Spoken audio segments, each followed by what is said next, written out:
Hello everyone, welcome to our YouTube channel, and for today, I will be cleaning up itong ating balcony area in preparation nga doon sa mga panibagong succulents na we will be ordering or buying kasi maganda na yung weather, pa-autumn na, and kahit pa paano lumalamig na yung temperature, and we are hoping na this time around we can grow more succulents. So, pag bibili tayo ng mga bago natin mga succulents, I think I will be buying yung mga medyo stable na, yung mga malalaking succulents like this.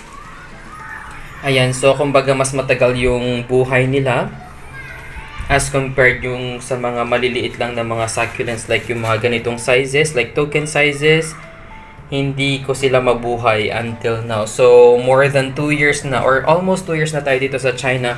Pero until now, hirap na hirap pa rin akong bumili or hirap na hirap pa rin tayo na padamihin and palakihin yung ating mga succulents. So, parang ang nangyayari, bumibili tayo ng mga succulents but eventually they will die every season. So, sometimes winter sila namamatay or summer. Ang hirap. Nahirapan akong mag-alaga ng succulents dito nga. So, right now, yung iba sa kanila itatapon na natin except for this one, silang burrito, ano pa siya, kumbaga pwede pa natin tong buhayin. Pero yung mga succulents na ganito, nag-ethiollate na sila. So that only means na even if na maaraw dito sa area nila ngayon, it doesn't mean na it's enough yung sunlight na nare-receive nila. So pag nag-ethiollate sila, it means, or naging laggy like this, it means na hindi talaga enough yung sunlight na nakukuha nila within the day. So, yung mga ganitong succulents, ano na sila? Tatapon na natin sila, literally, kasi we don't want yung mga sick plants dito nga sa ating garden, including this one. I tried my best to save or keep it, pero wala eh. Ayan. So, madami na tayong pots. And these pots means ganito na rin kadami yung mga succulents napatay natin or nawala sa atin. So, I always put them all here. Ayan. All empty pots. Iba-ibang klaseng pots. Diyan. Ito, I don't know. We will just try to save this. Didiligan natin mamaya, hoping na mabuhay pa siya. So, our jade plant, wala ang dami. Hindi ko alam kung ba't sila namamatay. So, isa sa mga reason siguro is yung, how do you call this one? Yung soil. Look, oh. So, I think yung soil nito is very, I don't know.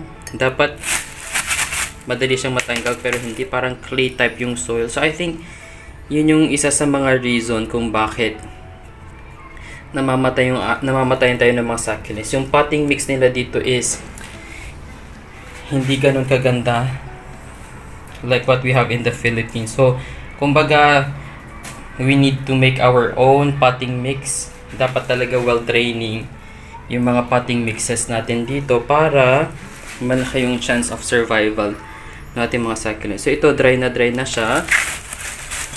O, diba? Pero ang hirap matanggal ng soil sa pot. Ayan, so pahirapan. Look, nalagas na talaga. Ayan. So, one by one, itong mga ito is itatapon na natin. We cannot save this.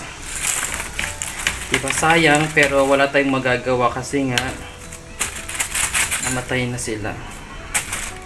So, ito yung soil. Usually nila dito. Ito yung mga original soil eh. Dito sa China. Ayan, so we will be cleaning more. Even this, may fungus na siya. Itong aeonium na to, parang wala na din.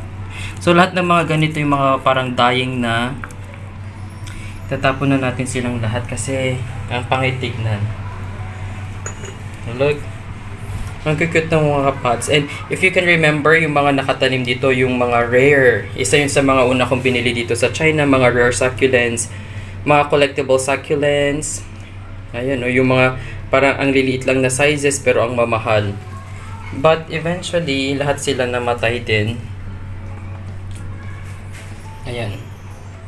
Ang daming kailangang linisin. This one is our Vicks plant. I cannot believe na even the Vicks plant namatayan tayo dito sa China. This is one of the isa ito sa mga mahal na mga succulents na nabili natin, but ayan lang. It ended up na nag-dry. See, all of this mga succulents na papalitan. So, ayan yung pinaka-update natin so far after nating maglinis dito sa ating balcony area. Ayan, very messy. Ito yung plant rack natin pala. As you can see, very empty na siya. As in, literally puro pots lang yung mga nandyan. Empty pots. And let's see, this autumn season, pupunuin natin ulit yan. Ang pinakapangit lang kasi is, madaling bumili ng succulents dito sa China, mura. Pero ang problem natin is, paano natin sila bubuhayin for a long period of time. Kasi pangit naman yung bili tayo ng bili ng succulents, pero namamatay lang din sila. So, kumbaga yung joy of growing succulents is nawawala. Kasi nga, lagi silang namamatay.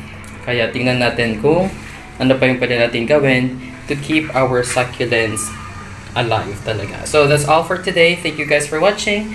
Don't forget to like and subscribe to our YouTube channel. You may also visit our Facebook page at Desert Succulent PH.